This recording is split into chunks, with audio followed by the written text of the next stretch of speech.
Welcome to Guide Guru. We hope this video helps. You're starting with hardware and a single toggle, numlock.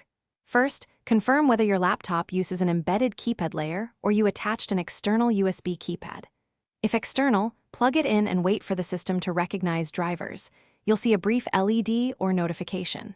Next, press the numlock key or FN plus numlock combination to activate numeric input. This step lets the keypad send digits instead of navigation commands. Once done, test by typing 123 on the keypad to verify numeric. Once the keypad registers numbers, configure how it behaves in your operating system. Open keyboard settings to choose layout, set key repeat delay and repeat rate, and enable accessibility options like mouse keys if you want pointer control via the keypad. If specific keys don't match, install a small key mapping utility or edit the layout so 09 end. Map correctly. Make sure to save a profile if you switch between laptops. This prevents surprises and speeds up future setup when you reconnect the device.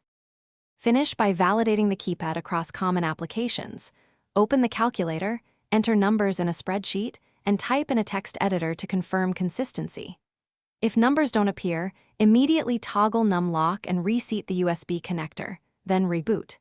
Next, update keyboard drivers or laptop firmware and try a different USB port. Some ports disable power when sleeping.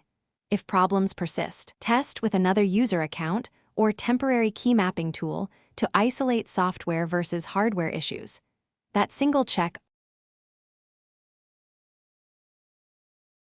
Thanks for watching.